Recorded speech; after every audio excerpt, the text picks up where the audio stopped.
India's top AI university లో BTech with education loan, 100% placement only in Presidency University, Bangalore. నమస్తే, నేను విజయ్.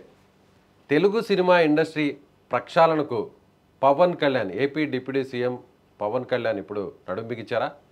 ఆయన పేషి నుంచి, పవన్ కళ్యాణ్ డిప్యూటీ సీఎంగా ఉన్నటువంటి ఆయన పేషి నుంచి వచ్చినటువంటి ఒక లెటర్ అందుకు కారణంగా మారబోతుందా?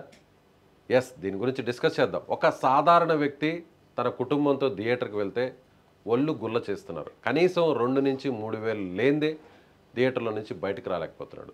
సో ఈ రేట్ల విషయంలో, టికెట్ల రేట్ల విషయంలో కావచ్చు, అలాగే క్యాంటీన్లో అమ్మే పాప్కార్న్ చివరాఖరికి వాటర్ బాటిల్తో సహా ఇక పూర్తి స్థాయిలో నామమాత్రపు ధరలకు రాబోతున్నాయా?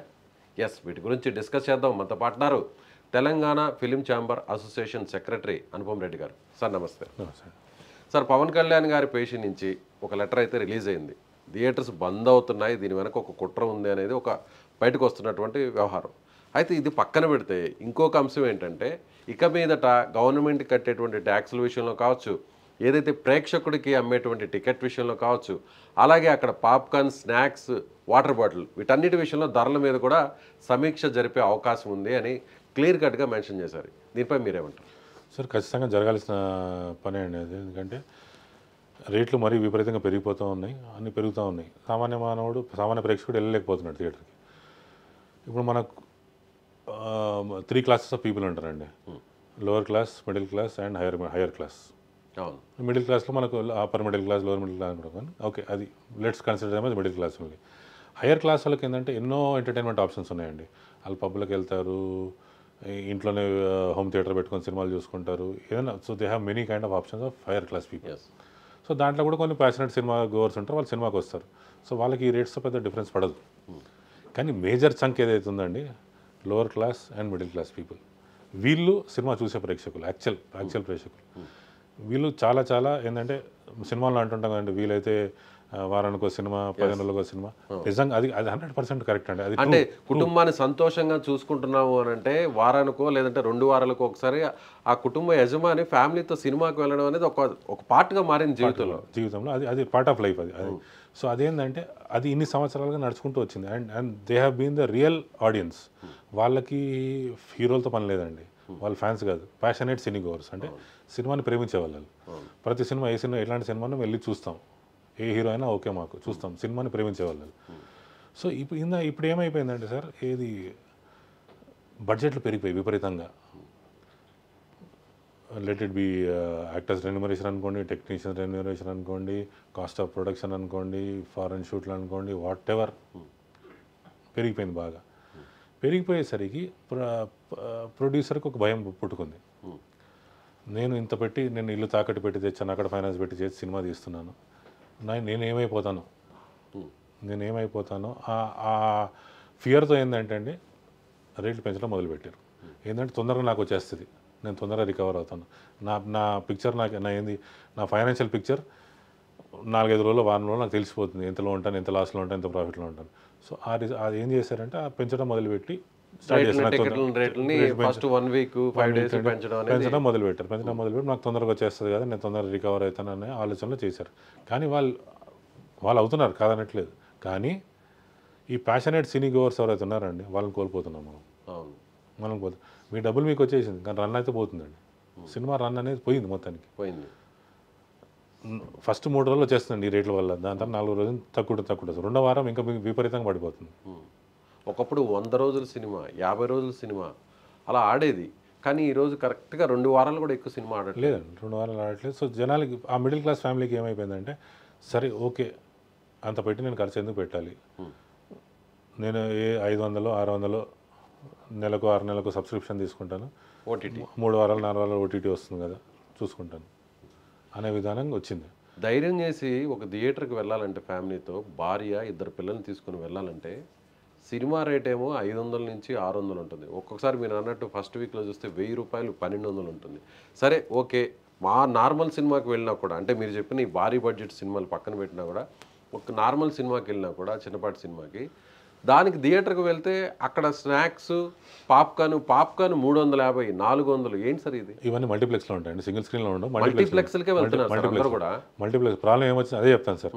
సినిమా ఏమొచ్చిందంటే, ప్రేక్షకులు ఇక్కడ తగ్గిపోయేసరికి ప్రేక్షకులు సినిమా చూడడానికి వచ్చే ప్రేక్షకులు తగ్గిపోయారు. సో టికెట్ మీద వచ్చే ఆదాయం పోతుంది వాళ్ళకి.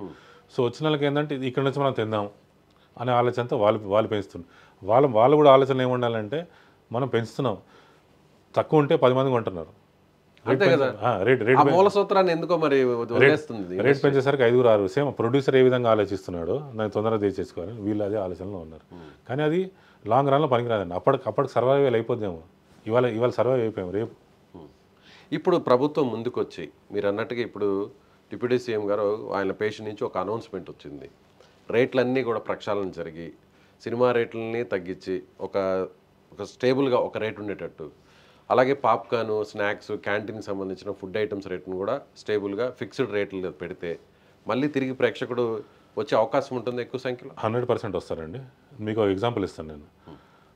మల్టీప్లెక్స్ వాళ్ళు త్రూఅవుట్ ఇండియా సినిమా డే అని ఉంటుంది, అక్టోబర్లో ఉంటుందండి. అక్టోబర్ 30th ఆ టైంలో ఎప్పుడో ఉంటుంది. సినిమా డే అని ఏం చేస్తారంటే 100 రూపాయలకే అమ్ముతారు టికెట్. ఆ 100 రూపాయలకి ఏంటంటే పాత సినిమాలు వేస్తారు.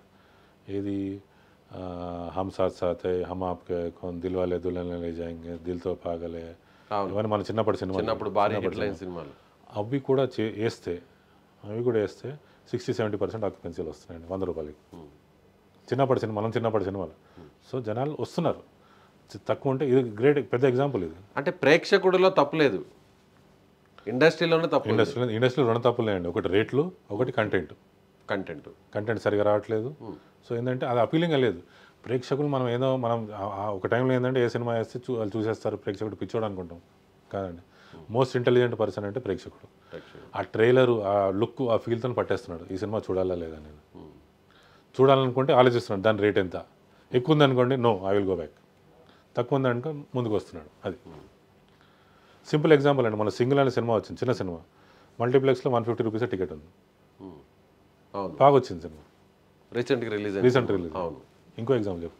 ప్రాఫిట్ వచ్చింది ఆ సినిమా, వచ్చింది, మంచి ప్రాఫిట్ వచ్చింది. అదే సినిమాని అల్లు అరవింద్ గారు దాన్ని ప్రొడ్యూస్ చేశారు, వచ్చింది.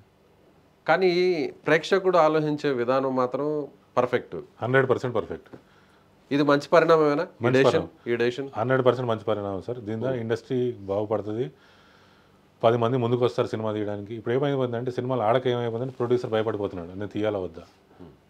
సో దీనివల్ల ఏంటంటే ప్రేక్షకులు ఎక్కువ వచ్చి సినిమాలు నడుస్తుంటే వాళ్ళకి ఒక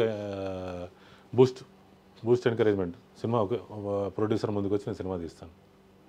యాజ్ ఏ ఫిలిం ఛాంబర్ పర్సన్గా మీరేమంటారు? పవన్ కళ్యాణ్ గారు తీసుకోబోయే ఇలాంటి డెసిషన్ పట్ల మీ అభిప్రాయం ఏంటి? 100% కరెక్ట్ అభిప్రాయం. ఆయన చేయాల్సిందే, ఇది రేట్ల ప్రక్షాళన చేయాల్సిందే. ఇంకోటి ఆన్లైన్ టికెటింగ్ సిస్టమ్ అనేది ఉండాలండి, పెట్టాలి. ఏంటంటే 100% ఆన్లైన్. ఇప్పుడు ఇక్కడ ఎన్ని టికెట్లు పోయాయి, ఎన్ని టికెట్లు సేల్ అయ్యాయి, గవర్నమెంట్ పరంగా మొత్తం అన్నీ తెలియాలి. సో ప్రొడ్యూసర్ కూడా తెలుస్తుంది ఆ టికెట్ ఎన్ని అమ్ముడు పోయాయి. సో ట్రాన్స్పరెన్సీ ఉందంటే అది అందరికీ మంచిదండి. గవర్నమెంట్కి మంచిది, తీసే ప్రొడ్యూసర్కి మంచిది, డిస్ట్రిబ్యూటర్కి మంచిది, ఎన్నిటిగా. So everywhere it is transparency. ఇండస్ట్రీతో లింక్ అయిన వాళ్ళందరూ కూడా దీనివల్ల లాభపడతారు. 100% ట్రాన్స్పరెన్సీ అనేది ఉంటే జిఎస్టీ అసలు సరిగా కడుతున్నారా లేదా, ట్యాక్సులు పర్ఫెక్ట్గా వస్తున్నాయా లేదా, అలాగే దీనికి సంబంధించి ఏదైతే స్నాక్స్ సంబంధించి క్యాంటీన్ సంబంధించిన ప్రైజెస్ అన్నింటిని కూడా డౌన్ చేయడం, స్టేబుల్గా ఉంచడం, టికెట్ ప్రైజెస్ అన్నింటిని కూడా డౌన్ చేయడం, స్టేబుల్గా ఉంచడం, ఇదంతా కూడా ఒక శుభ పరిణామం. 100% good decision. Good decision. Thank you sir. Thank you.